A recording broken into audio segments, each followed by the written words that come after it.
Red Wings. WrestleMania 6 too. Red Wings yesterday, 5-2. They lost to Colorado. And D-Mac, allow me to go ahead and jump in, kind of give my breakdown of the game. And I told you guys this was coming, good, bad, or indifferent. And it was one of those games for me. And it was the first time that I really tapped in to see what we were dealing with ever since the Bruins game back in January, where that was the day for me that the playoff music died, was when they lost to Boston in the fashion that they lost to them, parlayed with the fact that, Boston had like 5 games in hand and a 10-point lead and all that stuff. But yesterday, D-Mac, I'm not mad. I'm not saying burn it down. I'm not saying it's over. I'm not saying they suck. So just park that one at the door, all right? They were dominated. And in that first period of the game, I was blown away by how much better Colorado was. And that's without McKinnon out there on the ice. And I know Larkin was banged up and stuff like that, but he was out there, D-Mac. And this is the rub, guys. Like when you're starting to get to this level and you're starting to turn this corner, if you're out there, you're playing. And if you're playing, you better play well. Yep. Like that's it. So this is going to sound harsh, but it's not. It's more disappointment. Colorado dominated that first period. And D-Mac, they dominated in the face-off circle.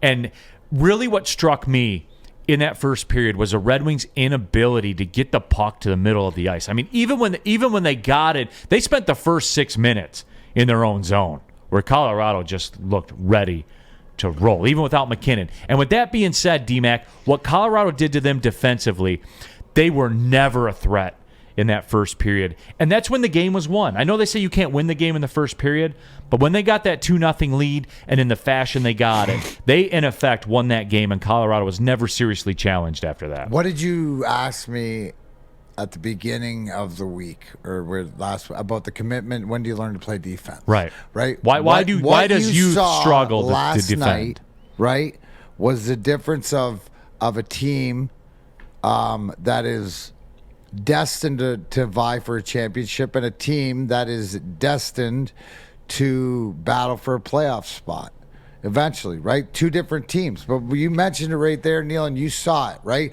What I said, not only the speed and at the pace that they play, but also, too, their commitment to defense, and their commitment of what Colorado said is to keep the puck out of the middle, right? The Wings could control the puck. They could keep it to the outside, but I think what you saw was everything. You were like, why can't the Wings commit to this defense? Because the most important thing, and even without their captain and best player, Nathan McKinnon, what you saw in that Colorado team is a well-balanced team that plays a 60-minute game, right? What did they do? They held any of the shots and stuff like this, and there were some chances here and there, but nothing really from the outside. You expect your goalie to do that. The Wings were skating around the outside, just a around continual the net, cycle, but it's with nothing available, but not getting anything accomplished, and then being able to capitalize on an opportunity or a power play or whatever like that.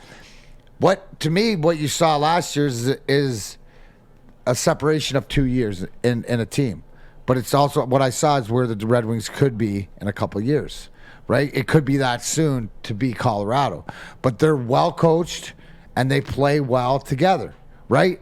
Defensively, offensively, even, some of their guys, they're led really well. You saw, you mentioned the guy, Nazem Kadri, who we known top level guy from Toronto, and you mentioned it.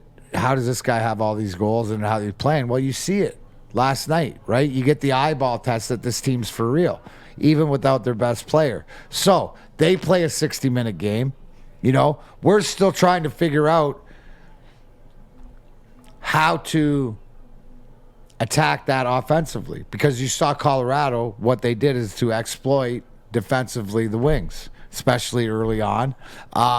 What you saw out of the gate is something inexperienced too. When you have a bit of a layoff, Colorado knew that Detroit had the layoff, and they jumped on them early, right? I walked in the rink and I hear Gabriel Landeskog, their captain, scored, and assisted by Darren Helm. So, it was I was happy for Helmer. You know what I'm saying? Early on. And that's just, you're allowed to do that when you play with other guys or you have friends and whatever. When it's early for the first goal, you can be happy that they get a point on it, because you need one to win anyways, right? Sure. So if they win 1-0, Helmer, you know what I'm saying? So that's how I justify it. But I thought right there, Neil, honestly, was what I expected to see. right?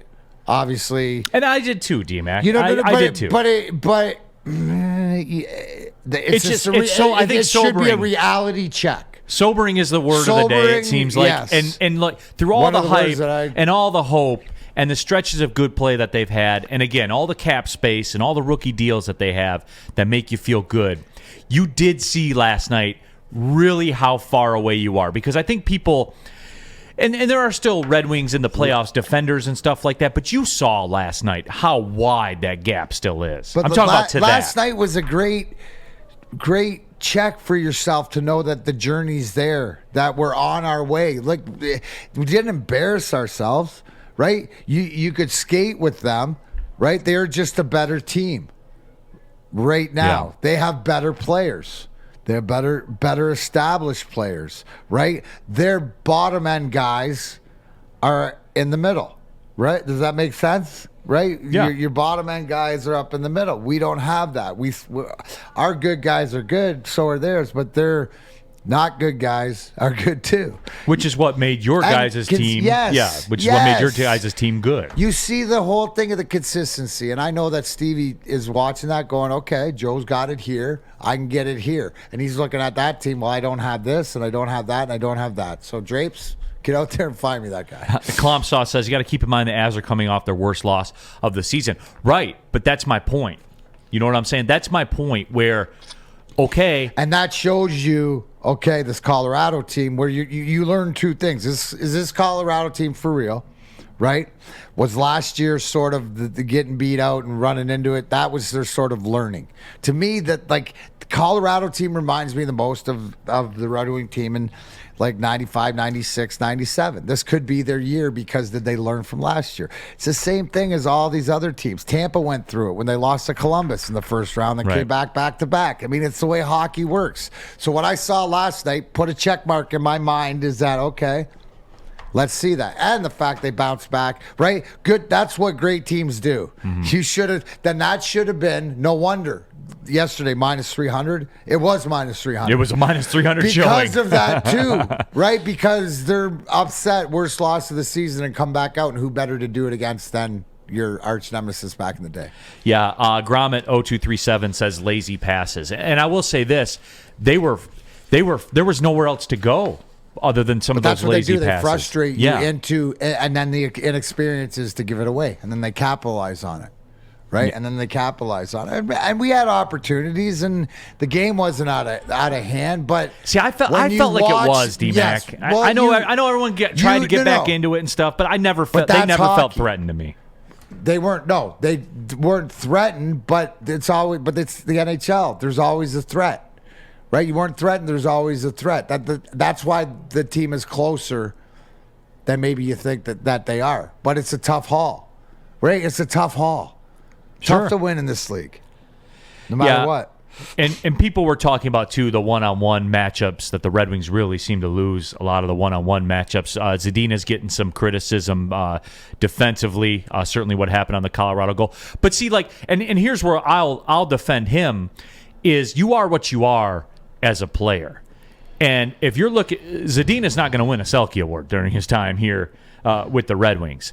You know, I got what I wanted out of Zadina last night, and I think recently I've gotten what I've wanted. Zadina, man, he does it where you're like, okay, and you kind of forget about him for a little bit, and then he dips, and you're like, man, I'm getting really concerned about Zadina. And then he has a run of a couple games. You're like, all right, I think Zadina's okay. You know what I'm saying? It's for me, I'm not going to come down that critical on him because, again, he's not a Selke Award winner. He's not going to do that. Like, he's a specialist, right? Am I? I know at some point you have to defend. He's more of a specialist that needs to be put in that position now. Right. Now, what determines your teams, our championship teams, is when your Zadinas can make a defensive play. And outstrike, right? When they make that play, that's the difference when you need it. I think that Charles McClay makes a great point, and him as a coach, commitment is the priority on the coach. He's always saying this: it's on the coach to keep teaching the commitment, and if not, put players in that will commit. Easy to say. That's when you get the championship team. Hence why Darren McCarty is on the ice for the last face-off. before the buzzer goes to win the 97 Cup. You're not there yet.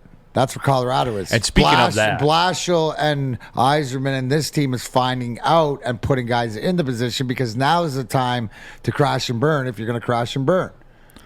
Yeah, and speaking of that, and I was talking with some of the fans around. By the way, those were all Darren McCarty's people, Sawyer, that I was sitting around. Oh, yeah? Oh, yeah. I sent the picture to Sawyer. My guy in front of me right there.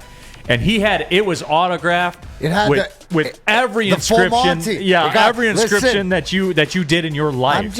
I'm just telling people, because that tells me, right? So I can look at a jersey and see when I signed it, or look at the autograph and stuff like that. There's me and Uncle Joey and Dave Coulier and Jeff Daniels, great guys. Known them there's like 25 years and stuff like that. It's always great catching up. With those guys. Just some video, just making sure, just walking by, making sure everybody's apropos. But to the jersey point, if you have a McCarty jersey that isn't signed, then now you get the full Monty. Yeah. What's the full Monty? Full Monty is that every stat that I can think of. Yeah. That I put it on there, so we take up all the room. But those were your people, man. It's cool to watch you work the room. I love it to see that, and it blows me away too when there's like a younger age person, because I got to say, where'd you get that? Where'd you learn from that? But that's what brings us all together. So I appreciate it.